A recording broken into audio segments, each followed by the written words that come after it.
नमस्कार, बखबर में आपका स्वागत है। मैं हूं राघवेंद्र सिंह। आज हम बात करेंगे एक ऐसे सनसनीखेज मामले में जिसे हम सनसनीखेज कहकर शायद थोड़ा हल्का करेंगे। एक बहुत ही गंभीर, जिसमें भारत सरकार के तख्तापलट की साजिश का पर्दाफाश हुआ है। हालांकि ये पहली बार नहीं है। आज से अगर हम 4 साल पहले की बात करें तब भी PFI नाम की जो संस्था, popular front of India, Bharat में अशांति पैदा करके सरकार को बदलना चाहती थी।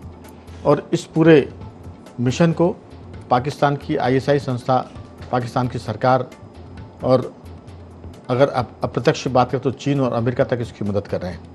इसके निशाने पर देश भर के करीब 20 राज्य थे जहां उसने अपना नेटवर्क बनाया था। आज हम इसलिए इस पर बात करें क्योंकि मध्य प्रदेश में एक ऐसे आतंकवादी को पकड़ा गया जो PFI से जुड़ा हुआ है और उसने फिर बताया है कि जो टारगेटेड किलिंग करने का उनको दिया गया था, एक तरह से टारगेट, दूसरा लोगों को चिन्हित करके कहा गया था कि इनकी हत्याएं करनी है। इसके साथ साथ ये भी कहा गया था कि जब आप ये सब करेंगे तो एक स्लीपर सेल आपकी पूरे देश में मदद करेगा। वक्त रहते ये भांडा फूट गया और एक बड़ी साजिश का एक तरह से पता चल गया। हम नहीं कहते कि साजिश खत्म हो गई, साजिश का पता चला है। और सबसे महत्वपूर्ण बात इसमें यह भी है कि मध्य प्रदेश में अभी 1 साल बाद की हम बात करें तो सिंहस्थ होने वाला है 2028 में। अगर सिंहस्थ के चलते ये सब चीज़ें संगठित होकर काम करती तो सिंहस्थ में करोड़ों की तादाद में लोग आते, तब क्या होता। तो बहुत महत्वपूर्ण है। भारत में तख्तापलट का प्लान 2047 का भांडाफोड़ हो गया है और मध्य प्रदेश, उत्तर प्रदेश, पश्चिम बंगाल सहित नॉर्थ इंडिया के लगभग सभी राज्यों में इनका नेटवर्क है। इसी पर विस्तार से बात करेंगे। मामला बहुत ही गंभीर है। चर्चा में जुड़े हैं हमारे साथ इसमें हमारे 2 विशेष मेहमान। जियो पॉलिटिक्स के expert Ramesh Singh ji phone line पर हैं। मध्य प्रदेश के वरिष्ठ पत्रकारों में शामिल संदीप पाठक जी स्टूडियो में मौजूद हैं और बहुत जल्द जुड़ेंगे हमारे साथ वरिष्ठ पत्रकार साथी योगीराज योगेश भी। तो चर्चा की शुरुआत आपके साथ करना चाहते हैं रमेश सिंह जी। ये जो पूरा मामला है, भारत में लंबे समय से साजिश की जा रही है शरिया कानून या शरिया हुकूमत लाने की। उसके पीछे बहुत सारी संस्थाएं काम कर रही हैं। पाकिस्तान उसमें मदद कर रहा है। खाड़ी देशों के भी कई ऐसे लोग हैं जो इस मामले को मदद दे रहे हैं, हवा दे रहे हैं कि भारत में गजवा हिंद किया जाए। ये बहुत सारे जुमले और बहुत सारी कोशिशें। आपकी राय, ये जो PFI के लोग पकड़े गए हैं दोबारा, ये प्रतिबंधित संगठन है। 2022 में 93 जगह पर, 93 स्थानों पर आज़ाद भारत में किसी ऐसी संस्था पर पहली बार इतनी बड़ी तादाद में छापे मारे गए थे। उसमें ATS भी थी, उसमें जो देश की बड़ी संस्थाएं, खुफिया एजेंसी, वो सब काम कर रही थी। आपकी राय, आप इसे कैसे देखते हैं? रमेश जी, रमेश सिंह जी, मेरी आवाज सुन पा रहे हैं? हाँ जी, आ रहे जी। PFI पे प्रतिबंध लगने के बाद जी, ये एक प्लेटफॉर्म था भारत में जो गाजबाए हिंद या जो इस्लामिक शरिया लाने वाले जो षड्यंत्रकारी कट्टरपंथी है, उनको एक प्लेटफॉर्म मुहैया कराता था PFI। वो खत्म हो गया। लेकिन इस देश में करोड़ों स्लीपर सेल आज भी मौजूद है और उन्हें प्लेटफॉर्म। हेलो, आप सुन रहे हैं मेरी? हाँ, आपकी आवाज आ रही है, बोलिए। हाँ हाँ, वो उनको प्लेटफॉर्म मुहैया नहीं हो पा रहा था। अच्छा, ये हमारे यहाँ देश में षड्यंत्र करने के लिए, चाहे वो तख्तापलट हो, चाहे शरिया लागू करने का मामला हो, और चाहे आतंकवादी गतिविधि, ये सब एक ही सिक्के के अनेक पहलू है। आतंकवाद भी उसी का पहलू है, शरिया लाने का षड्यंत्र जो तख्तापलट है वो भी उसी की कड़ी है। और ये एक चेन ऑफ कमांड बनाता है राघवेंद्र जी। भारत में जो स्लीपर सेल है वो संचालित होते ISI से, ISI संचालित होती है चाइना और CIA से। CIA command, chain of command में कभी तो चेन ऑफ कमांड के माध्यम से काम करता है, कभी स्वतंत्र रूप से दूसरी चेन ऑफ कमांड, जैसे बांग्लादेश की चेन ऑफ कमांड थी जो पश्चिम बंगाल से आती थी। तो इस तरह की जो गतिविधियां हैं, इसके लिए पूरी चेन ऑफ कमांड। और ये आज से नहीं, बहुत पहले से है। 2014 से जो BJP सरकार आई है और इस देश में जिस तरह का आमूल चूल सिस्टम में परिवर्तन आया है, उससे इनके अंदर बौखलाहट बहुत ज्यादा बढ़ गई है। 370 को हटा दिया हमने, पाकिस्तान के साथ सिंधु समझौता रद्द कर दिया, ऑपरेशन सिंदूर किया। पश्चिम बंगाल में जिस तरह से सरकार बदली है और हिंदुत्व का उभार आया है, उससे ये बेचैन है। इसके बाद पाकिस्तान में पीओजे में अभी जो कितना प्रदर्शन हुआ, वहां पे निर्दोष लोगों पे गोलियां चलाई। बलूचिस्तान में अलग गड़बड़ चल रही है। खैबर पख्तूनख्वा में आतंकवाद एक अलग लेवल का चल रहा है। अफगानिस्तान पाकिस्तान के विरुद्ध पूरी तरह से लगा हुआ है और पश्चिमी बॉर्डर को पूरी तरह से इंगेज कर लिया है। तो पाकिस्तान दसों दिशाओं से घिरा हुआ है आज बहुत ज्यादा, और उसके लिए सबसे जरूरी चीज है भारत। इसलिए सबकी जड़ में भारत है। तो भारत में तख्ता पलट हो, मोदी सरकार हटे। मोदी सरकार जब हटेगी तो स्वाभाविक रूप से कांग्रेस आएगी, राहुल गांधी आएगी। राहुल गांधी अगर प्रधानमंत्री बनते हैं तो उनके उस सिस्टम का वो हिस्सा है। तो इस तरह से भारत आंतरिक, अच्छा खालिस्तान का जो आंदोलन है वो भी इसी कड़ी का हिस्सा है। पश्चिम पंजाब में आजकल बहुत ज्यादा उभार इसमें आने हम देख रहे हैं। कश्मीर में भी वो इसको उभारने की कोशिश कर रहे हैं। तो इस तरह से देश के अनेक हिस्सों में, चाहे वो तमिलनाडु हो, चाहे केरल हो, चाहे नॉर्थ ईस्ट हो, उनने अब उनको एक साथी मिल गया पश्चिम बंगाल में, जो बंगला बॉर्डर से लगा हुआ बांग्लादेश। आप देखिए जब पश्चिम बंगाल में ममता सरकार थी तो ममता सरकार ने बॉर्डर फेंसिंग करने ही नहीं दी और बेरोक तो पश्चिम बंगाल से आना जाना था। और पाकिस्तान और बांग्लादेश की उम्मीद थी कि बांग्लादेश के रास्ते फिर से घुसपैठ करा के नॉर्थ ईस्ट को काटेंगे, देश में फिर से अस्थिरता फैलाएंगे। लेकिन हमारी किस्मत अच्छी है कि बीजेपी सरकार आएगी। और इसका सबसे बड़ा सबूत है कि बीजेपी के आने के बाद एक एक करके किस तरह से भाग रहे अपने आप बांग्लादेशी, और बॉर्डर जब फेंसिंग करने लगे तो उसको भी रोका। तो इस तरह से भारत के अंदर तख्ता पलट का जो कच्चा माल है वो पहले से ही मौजूद है। उसको प्लेटफॉर्म जो था पीएफआई का वो खत्म हो गया है, लेकिन अब वो नए प्लेटफॉर्म के रूप में नए तलाश रहे हैं, नए स्लीपर सेल्स बना रहे हैं और नए संगठन। आजकल तो सोशल मीडिया है, तो ये जो टेलीग्राम वगैरह इसके माध्यम से इसके लिए नए प्लेटफॉर्म बना रहे हैं। और हमारी ये जो खुफिया एजेंसियां हैं उनका हमें धन्यवाद करना चाहिए कि उनकी सतर्कता से ये कामयाब नहीं हो पा रहे। आपने बिल्कुल ठीक कहा, लेकिन मेरा एक सवाल और रहेगा कि भारत में सत्ता बदलने के लिए अगर जनता से मांग कोई दल करे कि भाई आप हमको समर्थन दो और ये जन विरोधी सरकार को हमको हटाना चुनाव में, ये तो समझ में आता है। रमेश जी, मैं आपसे ये सवाल इसलिए आपके पास छोड़कर जा रहा हूँ कि देश के राजनीतिक दल के कई नेता पाकिस्तान जाकर कहते हैं कि भारत में सरकार बदलनी है। तो भारत में सरकार बदलने की जब आप मदद मांगेंगे तो फिर वो देश तो पीएफआई बनाएंगे ना भारत में, वो देश फिर स्लीपर सेल बनाएंगे, वो ऐसे मॉड्यूलर बनाएंगे जो भारत में तख्ता पलट के लिए हिंसा पैदा करें, महत्वपूर्ण लोगों को टारगेट करें, उनकी हत्याएं कराएं और युवाओं में असंतोष पैदा करें। अगर पाकिस्तान से हम तख्ता पलट की मदद मांगेंगे तो एक खालिश माने देशी भाषा में कहेंगे तख्ता पलट और थोड़ी सी सभ्य भाषा में कहेंगे सत्ता परिवर्तन। तो सत्ता परिवर्तन की मांग अगर पाकिस्तान से हम जाकर करेंगे तो पाकिस्तान तो यही करेगा कि आतंकवाद फैलाएगा, खालिस्तानियों के आंदोलन को यहाँ हवा देगा, किसान आंदोलन में अपने लोग भेज देगा और आईएसआई के जरिए वो स्लीपर सेल भी बनाएगा। फिर मुसलमानों की भावना को भड़काएगा कि आपके खिलाफ, जैसा अभी पाकिस्तान के राष्ट्रपति ने कहा कि काशी में कोई मस्जिद हटाई जा रही है उसको ना हटाया जाए। अब काशी में मस्जिद हटाई जा रही है उसका पाकिस्तान के राष्ट्रपति से क्या लेना देना, लेकिन वो यहाँ के मुसलमानों की भावनाएं भड़काना चाहते हैं और उस भड़काने के लिए स्लीपर सेल एक्टिव है। उसके लिए बहुत सारे ऐप्स हैं जिस पर लोग काम कर रहे हैं, जो यहाँ पकड़े गए हैं आरोपी, उन्होंने बताया भी इस बात को। तो मैं ये सवाल छोड़ के जा रहा हूँ कि क्या पाकिस्तान से, अमेरिका से भारत में सत्ता बदलवाने की मांग करने वाले ये भी एक किस्म का स्लीपर सेल नहीं बल्कि ओपन सेल है, चाहे वो पॉलिटिकल लीडर हो। संदीप जी, जो मैंने आपसे जिक्र किया था कि 93 स्थानों पर एक साथ छापेमारी की गई थी, आज़ाद भारत में इतनी बड़ी छापेमारी पहली बार हुई थी। उसमें एटीएस, एसआईटी और देश की जो एजेंसियां हैं खुफिया, वो सब शामिल थे। लगभग 300 लोग गिरफ्तार किए गए थे। पीएफआई से जो साहित्य मिला था वो बहुत ही चौंकाने वाला था और उसी के बाद से बैन लगा इस पर। अब ये आज जो पकड़े गए हैं 2022 के बाद, मध्य प्रदेश की हम बात करें, उसने भी जो जानकारी दी है, इसका मतलब भले ही प्रतिबंध लग गया है लेकिन पीएफआई का काम जारी है। पीएफआई सक्रिय है और उनका जो स्लीपर सेल है वो मजबूत हो रहा है। पहले स्लीपर सेल को तोड़ दिया गया था, अब नए सिरे से सीआईए, आईएसआई और चीन के साथ बांग्लादेश के मुजाहिदीन संगठन भारत में ऐसा काम कर रहे हैं। भोपाल में एक थाने के पीछे बांग्लादेशी आतंकवादी संगठन के लोग 3 साल से स्लीपर सेल बना रहे थे और दुखद बात यह है कि लोकल पुलिस सो रही थी, उसे कुछ पता नहीं था। मध्य प्रदेश में उज्जैन ऐसी नगरी है जहाँ 12 साल के बाद सिंहस्थ होता है और सिंहस्थ की तैयारी चल रही है। वहाँ भी उस इलाके में भी, उज्जैन में भी बहुत सारे स्लीपर सेल के लोग हैं। सिमी संगठन का वो अड्डा रहा है। आपकी राय, ये जो चीज़ निकल के आ रही है, ये जो भांडा फोड़ हो रहा है, क्या इस मामले में इस तरह के जो लोग पकड़े जा रहे हैं स्लीपर सेल, उनको पॉलिटिकल पार्टियां कवरिंग फायर देकर उनको बचाती हैं?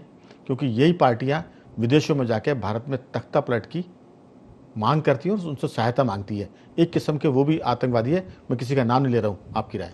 बिल्कुल, ये बात आपने सही संज्ञान में लाया। मेरा मानना ये है कि कोई भी पार्टियां हों, यदि विरोध करना है और उसमें कोई गलत हाथों में आप खेल लें तो इससे ज़्यादा तो दुर्भाग्यपूर्ण कोई है नहीं बात। अभी एटीएस बधाई की पात्र है, उसने एक बहुत बड़ा एक प्रकार से भंडाफोड़ी हुआ है ये। और उनके अभी वर्तमान में हमारे देश की पुलिस फोर्स की, चाहे से आप सीमा सुरक्षा की बात हो, चाहे आंतरिक सुरक्षा की बात हो, अभी बड़ा मनोबल हमारे यहाँ फोर्सेस का तगड़ा है और वो दिख भी रहा है, उनकी अच्छी तैयारी है। लेकिन ये जो इनके फिरका पर इनकी जो जितनी भी मंशा है, स्लीपर सेल के तौर पे जो काम कर रहे हैं, एक्चुअल में ये बहुत अंदर तक घुले मिले हुए हैं। और सबसे बड़ी बात ये है कि हमारे यहाँ वास्तव में मतलब हिंदुस्तान का मुसलमान इन सब चीज़ों में नहीं पड़ता है, लेकिन ब्रेन वॉश करने वाली जो एजेंसीज हैं ये पूरी, ये लगातार उनके बीच में, उनकी पढ़ाई में, उनकी लिखाई में, उनके रोजगार में सब जगह घुसे हुए हैं। और उसके कारण इतनी स्थितियाँ, ये जो अचानक जो विस्फोट होता है कि ऐसा पता लगता है कि यहाँ से ये निकला है, क्योंकि एक दिन में नहीं हो रहा है, इनकी बड़ी गहरी तैयारियाँ रहती हैं। और बहुत इस मामले में और समझदारी की और पुलिस को मुझे लगता है कि और मुस्तैद होना होगा, क्योंकि इस तरीके की अगर गतिविधियां अगर नहीं हो तो बहुत बड़ी कोई अप्रिय स्थिति का देश को सामना करना पड़ सकता है। बिल्कुल। दरअसल योगीराज जी, तख्ता पलट भारत में कोई नई बात नहीं है। कोशिशें कई दशकों से हो रही है, लेकिन इन कोशिशों में कभी राजनीतिक दल शामिल नहीं हुए। अगर विपक्ष सत्ता में कांग्रेस थी तो किसी विपक्षी दल ने पाकिस्तान से, अमेरिका से या रूस से जाके नहीं कहा था कि ये भारत में हमको सत्ता बदलने के लिए मदद करिए आप। ये भी एक तरह का देशद्रोह है कि आप विदेशों से जाके, दुश्मन देशों से जाके, जो भारत के शत्रु राष्ट्र हैं, वहाँ जाके आप मदद मांग रहे हैं। तो आप क्या मांग रहे हैं? आतंकवाद तो आतंकवाद फैला रहा है, लेकिन आप उन आतंकवादियों के लिए मदद करने के लिए आतंकवाद के आकाओं से मदद मांग रहे हैं। ये एक खतरनाक बात है। आपकी राय? क्योंकि देश के करीब 20 राज्यों में इनका नेटवर्क है और इसकी जांच पड़ताल की जा रही है, तो संकेत है कि राजनीतिक दलों के बड़े बड़े नेताओं के इनके संपर्क हैं। अगर आतंकवादियों को पनाह देने वाले आतंकवादी होते हैं तो फिर इस तरह के लोगों को मदद करने वाले दल भी आतंकी दल कहे जाएंगे आगे जाकर, क्योंकि ये एक बड़ा गंभीर मामला है। और कई दल कह चुके हैं कि साल भर के भीतर भारत में सत्ता बदल जाएगी, प्रधानमंत्री मोदी को हटा दिया जाएगा। जब इस तरह के संवाद और डायलॉग आते हैं तो ये जो घटना इस बात की पुष्टि करती है कि हमारे नेताओं के संबंध इन लोगों से है और वो इन्हीं की तैयारियों को लेकर भारत में सत्ता परिवर्तन या तख्ता पलट की बात करते हैं। आपकी राय? बिल्कुल, इसमें कोई दो राय नहीं। ये तख्ता पलट की भी तैयारी है, सत्ता परिवर्तन की तैयारी है, और साथ में वो जो एक भारत में का जो सनातनी जो ताना बाना जो एकजुट है उसको नष्ट भ्रष्ट करने की भी तैयारी है। दो तीन बात इसमें बड़ी महत्वपूर्ण है राघव जी। ये तो इंटरनेशनल लेवल पर तो ये है ही कि यहाँ के जो बड़े बड़े जो अपने आप को बहुत बड़ा राजनीतिक दल बताते हैं वो जाके विदेशों में उनसे मदद मांगते हैं। आजकल तो मदद मांगने की भी आवश्यकता नहीं है, आपका विचार ही ये बता देता है कि आप कहाँ, किस विचारधारा के आप हैं और आप क्या कर सकते हैं। एक तो ये आपके विचारों से ये शो हो जाता है कि आपका हमारे पास समर्थन है या नहीं।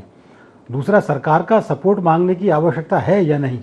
ये ऐसे ग्रुप है, आतंकवादी ग्रुप हैं कि ये सरकार कोई सी भी रहे, इनके धंधे चालू रहते हैं। इनका जो एकमात्र जो उद्देश्य है, जिसकी अपन सब चर्चा कर रहे हैं कि कैसे ये ताना बाना नष्ट भ्रष्ट हो, समाज का तख्ता पलट कैसा हो, ये 24/7 चलता है। सरकार किसी की बजाय सरकार कैसी भी बदल ले, ये इत्तेफाक की बात है। भारत में भी एक ऐसी सरकार बैठी हुई कि जो उसने थोड़ी बहुत अंकुश लगाया हुआ। लेकिन अब इसमें दो तीन बात और बड़ी महत्वपूर्ण है कि अब आप ये देखिए, मुंबई एटीएस जब काम करती है तो बड़ी मतलब वो पता भी नहीं पड़ता और इनकी गर्दन दबोच देती। भोपाल का जो आपने जिक्र किया 2022 का, वो थाने के पीछे ही वो लोग अपना नेटवर्क चला रहे थे और वो धर्म के गुरु बन के रहते थे और थाने वालों को पता नहीं। मुंबई एटीएस आई और उन्होंने भी कैसी गुप्त कार्रवाई की कि इनको पता ही नहीं था, और रात को 12 बजे अचानक उन्होंने धावा बोला, क्योंकि उनको पता था यदि दिन में वो इनको पकड़ा धकड़ी करते तो महिलाएं भी आगे जाती। तो एक तो वो इशू है कि वो लगातार काम कर रहे हैं, 24/7 उनका काम जारी है। दूसरा, ये जो 22 राज्यों की जो बात हो रही है, अब 22 राज्यों में सारा ठेका मुंबई एटीएस या केंद्र की खुफिया एजेंसी ने तो लिया नहीं। स्टेट की खुफिया इकाई क्या कर रही है? अभी वो 2022 वाला एक उदाहरण था, अभी जो लेटेस्ट जो पकड़ाया है, जिसके पाकिस्तानी हैंडलर्स होने के से संबंध होने के संकेत हैं, ये भी उनकी सूचना पे गिरफ्तार किया है। तो कहने का अर्थ है कि आप कर क्या रहे हैं मध्य प्रदेश में बैठकर? और ये नेटवर्क कोई ऐसा नहीं कि आज से, हम सबको जानते हैं कि जब सिमी का नेटवर्क था 2016 में, जो चर्चित घटनाक्रम हुआ था, जेल तोड़ के भागे और उनको निपटा दिया गया था। उसके बाद हमारी पुलिस या हमारी खुफिया विभाग ये मान के चलता है कि साहब हमने फलानी चीज़ का पर्दाफाश कर दिया, इसमें ISI के तार जुड़े हुए हैं, इसमें इंटरनेशनल रैकेट जुड़ा हुआ है, और अब इस मामले का पर्दाफाश हो गया। मामले का पर्दाफाश हो रहा, आप सो गए। 2016 के बाद 2022 में फिर घटना हुई, ये 2024 में, 2023 में और 2025 में फिर हुई। तो ये कंटिन्यू वारदात इस बात का संकेत हैं कि यहाँ की पुलिस पर्दाफाश कह के सो गई, या यहाँ की जो खुफिया एजेंसियाँ हैं वो ये मान के चल रही हैं कि ये हमारा दायित्व नहीं, तो मुंबई से कोई इनपुट मिलेगा या कोई और अन्य IB की कोई रिपोर्ट मिलेगी तब हम जागृत होंगे। ये तो मध्य प्रदेश एक ऐसा स्टेट है जिसको हम कहने में भले ही शांति का टापू कहते हैं, लेकिन अब ये शांति का टापू बचा नहीं। खासतौर पर मालवा का जो इलाका है, इंदौर, उज्जैन, रतलाम, और ये जो पूरा बेल्ट है, जो खंडवा खरगोन, तो ये जो पूरा बेल्ट है वो, बल्कि इसके तार, जो सिमी के तार तो जबलपुर तक चले गए थे। जबलपुर, छिंदवाड़ा आयुध फैक्ट्री है, बहुत सेंसिटिव है। इटारसी की हम बात करें जी, तो ये जो पूरे जो चिन्हित, जब सबको पता है, पुलिस को पता है कि ये वो इलाके हैं जहाँ इनका नेटवर्क एक्टिव है, तो ये क्यों इनपुट मिलने के बाद कार्रवाई करते हैं? ये क्या कभी इन्होंने अपने प्रयास से ये ऐसी बात, कभी इन्होंने ऐसे नेटवर्क का पर्दाफाश किया कि देखिए साहब ऐसा होने वाला था और बिल्कुल हमने गिरफ्तार किया? आपकी तो केवल केंद्र की ये चिंता की बात नहीं है, ये स्टेट की खुफिया एजेंसियों को इस मामले में जागृत होना पड़ेगा, और जितनी कार्रवाई आपको करना, क्योंकि आप गिरफ्तार करके क्या कह रहे हैं, उनको मटर बिरयानी या खाना पीना खिला रहे हैं जेल में रख के। इनके साथ वो जो सलूक हो जो उत्तर प्रदेश में हो रहा है, इस नेटवर्क के खात्मा का, एक बार मालूम पड़ गया हैंडलर थे, निपटा, उनको रख क्यों रखा है आप लोगों ने? जितनी खुफिया उनसे सूचना लेनी थी ले, और चलता करें। तो इस लेवल पे यदि आप काम करें तो इस नेटवर्क को धीरे धीरे ध्वस्त किया जा सकता है, वरना ये नेटवर्क समाप्त नहीं हुआ। सवाल यही है कि मध्य प्रदेश की पुलिस सोचती है कि मुंबई वाले आए, दिल्ली से इनपुट मिला, दिल्ली पुलिस आई, IB आई, या जो भी ATS आया, SIT आई, हम तो मेहमान की तरह हैं, वो आए, लेकर चले गए, फिर हम अपन हेलमेट की वसूली और सीट बेल्ट की वसूली में जुट गए। उसके बाद फिर कोई इनपुट आया तो फिर वो लोग करेंगे, हम तो केवल हाथ बांधे देख रहे हैं कि साहब आपने कार्रवाई कर ली और चले गए। इस बात की शर्म भी नहीं आती कि आपके यहाँ कोई आतंकी संगठन चल रहा है, कोई आतंकी गतिविधि चल रही है और आपको पता ही नहीं है। एक बार, 2 बार, 3 बार अब ये साबित हो गया कि मध्य प्रदेश की पुलिस इस मामले में बहुत ही मट्ठर है। रमेश सिंह जी, प्रश्न जो ये है कि बार बार देश में तख्ता पलट की साजिशें नाकाम तो होती रही हैं, लेकिन हर बार नाकाम होगी ऐसा नहीं है। अगर एक बार भी वो कामयाब हुई तो देश को बड़ी कीमत चुकानी पड़ेगी। अलग बात है कि तख्ता पलट ना हो पाए, लेकिन इस पूरे मामले में बहुत नुकसान भी हो सकता है जानो माल का, क्योंकि तैयारी उनकी बहुत तगड़ी है।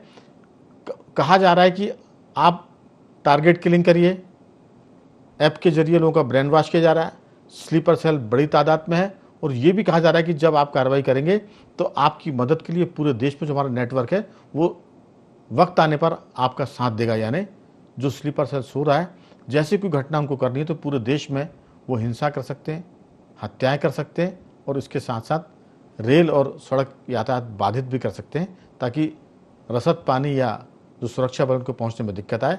ये मैं वो कल्पना कर रहा हूँ जो चीज़ें निकल के आ रही हैं ATS की जांच में। आपकी राय? राघवेंद्र जी, इसमें तो कोई शक नहीं है कि जो 2014 के बाद बीजेपी सरकार जब से आई है, खुफिया एजेंसियों को काम करने की छूट भी मिली है, उनकी सतर्कता भी बढ़ी है। उसी की कामयाबी है कि 2014 के पहले देश में रोज कहीं न कहीं दंगे होते थे, कहीं न कहीं बम विस्फोट होते थे, आतंकवादी गतिविधियां जहां तहां होती थी, और आतंकवादी संगठन तो कुकुर मुत्ते की तरह देश में नमन कितने थे।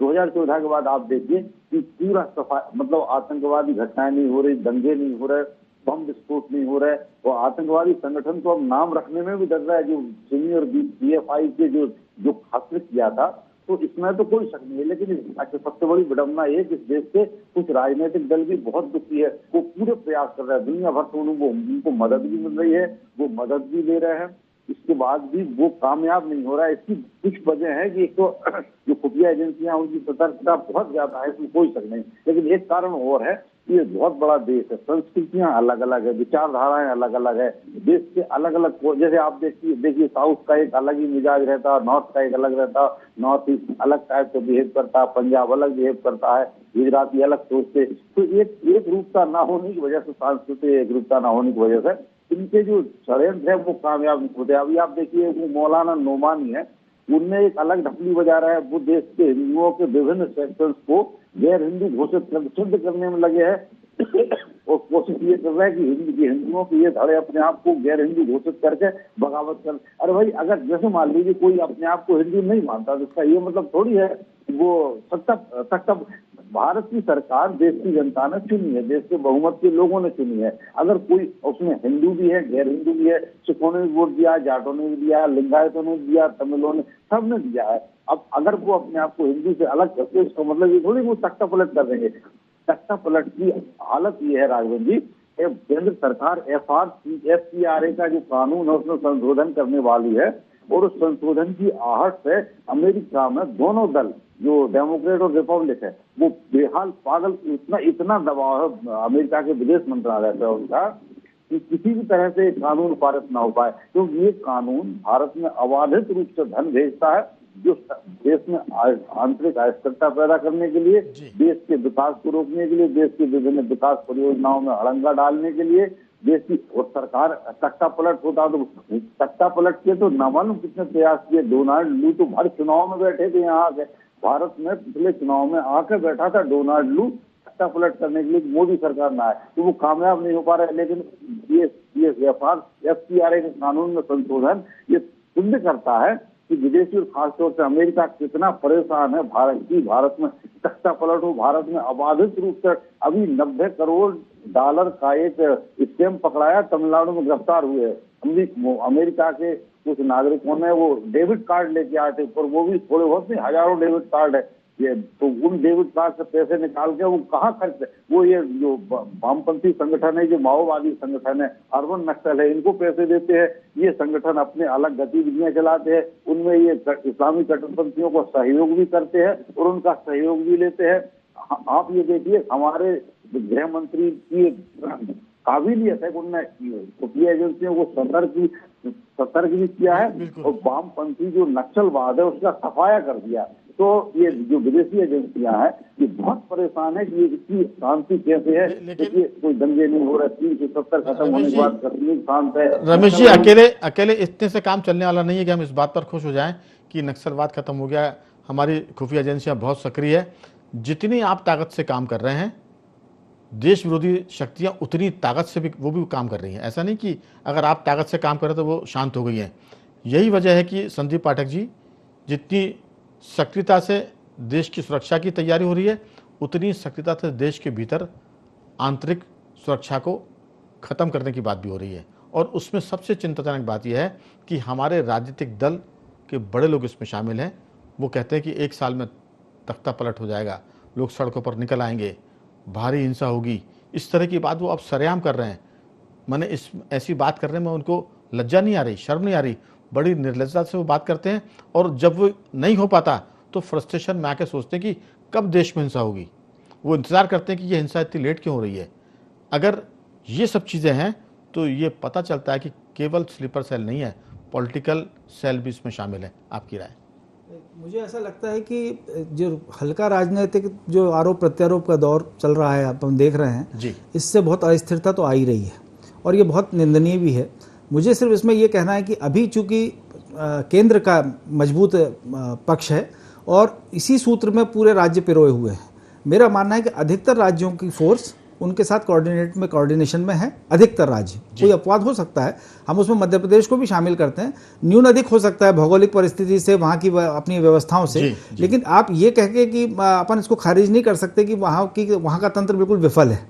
मेरा मानना ये है कि अगर कोई इनपुट मेरा एक सवाल है, जी, हम आलोचना करने की स्थिति में इसलिए आए हैं कि मध्य प्रदेश में पिछले 10 सालों में मध्य प्रदेश की पुलिस ने सिर्फ एक सिमी के आतंकियों ने जो जेल तोड़ी थी, एनकाउंटर में मारे गए थे, उसको लेके किसी बड़े मामले का भांडाफोड़ किया हो तो बता दीजिए। जब निश्चित भांडाफोड़ रूप से। पुलिस कर ही नहीं पा रही है, थाने के पीछे मेरा मामला- मुजाहिदीन काम कर रहे हैं, बाहर से आके पुलिस लेके जा रही है, आप केवल वसूली में लगे, खारिज नहीं कर रहे हैं। वो दोनों पक्ष हैं। आंतरिक सुरक्षा में मध्य प्रदेश की पुलिस की भागीदारी 1%, 2%, 5% हो सकती है, लेकिन जो माने अगर महाराष्ट्र की पुलिस को यह पता है तो कभी मध्य प्रदेश की पुलिस ने कहा कि हम महाराष्ट्र में जाके किसी आतंकी को उठाकर लाए हैं? हमने तो ऐसा कभी नहीं किया।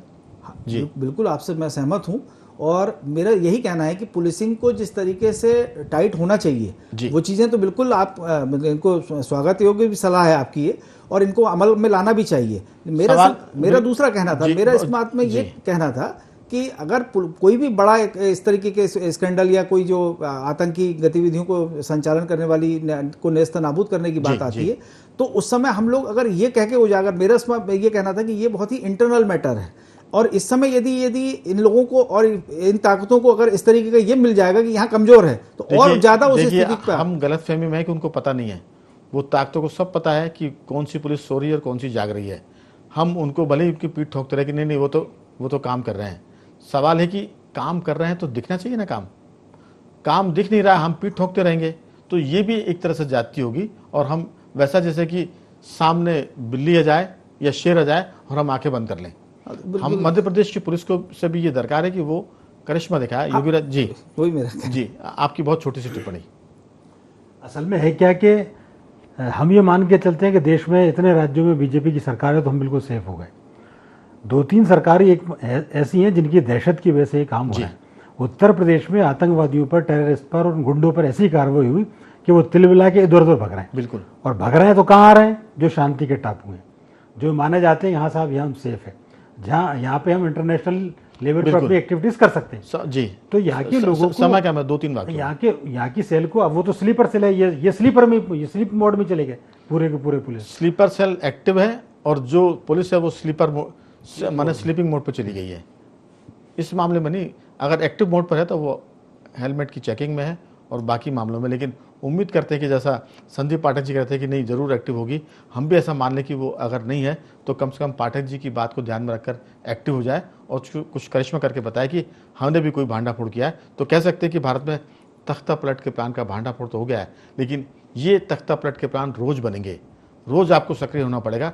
जिस दिन आप चुके उसी दिन घटनाएं हो सकती है। तो उम्मीद करते हैं कि सब चीज़ें बेहतरी की तरफ जाएगी। मैं तीनों मेहमानों का धन्यवाद करूंगा। रमेश जी आपका साधुवाद, योगीराज जी आपका बहुत धन्यवाद, पाठक जी आपका भी बहुत बहुत धन्यवाद कि आपने चर्चा में हिस्सा लिया। बखबर में आज इतना ही। बने रहिए हमारे साथ और देखते रहिए IND24।